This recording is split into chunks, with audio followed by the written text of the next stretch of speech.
ঘরে। অভিনেত্রী পূর্ণিমার ক্যারিয়ারের সবচেয়ে চমকপ্রদ আলোচিত স্মৃতিগুলোর একটি হলো তৎকালীন রাজনৈতিক ব্যক্তিত্ব তারেক রহমানের কাছ থেকে পাওয়া একটি বিশেষ শুভেচ্ছা চিঠি, যা আজও তার কাছে ভীষণ স্মরণীয়। দীর্ঘ ২৭ বছরের অভিনয় জীবনে অসংখ্য অর্জন থাকলেও এই ঘটনাটি তাকে ভিন্নভাবে আলোচনায় এনেছে, যা সম্প্রতি এক পডকাস্টে তিনি প্রকাশ করেন। ঘটনাটি ২০০৩ সালের ঢাকা ক্যান্টনমেন্টের গ্যারিসন প্রেক্ষাগৃহে সপরিবারে মনের মাঝে তুমি চলচ্চিত্রটি দেখেন তারেক রহমান। ছবিটি দেখে মুগ্ধ হয়ে তিনি পূর্ণিমা সহ সব অভিনয় শিল্পীর নাম উল্লেখ করে একটি শুভেচ্ছা বার্তা পাঠান।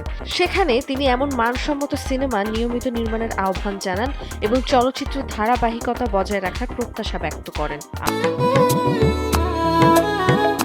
পূর্ণিমার ভাষায় সেই সৌজন্য প্রশংসার মুহূর্তটি ছিল একেবারেই অপ্রত্যাশিত এবং মুগ্ধ করার মতো।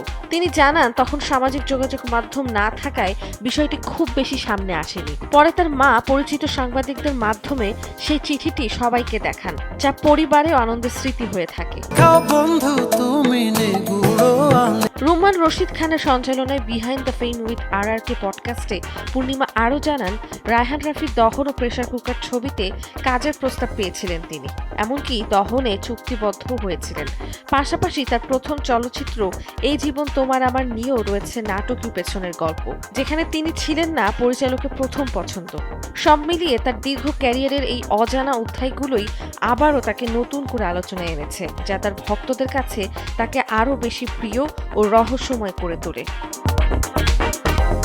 নন্দিনী আহসান, সময়ের আলো।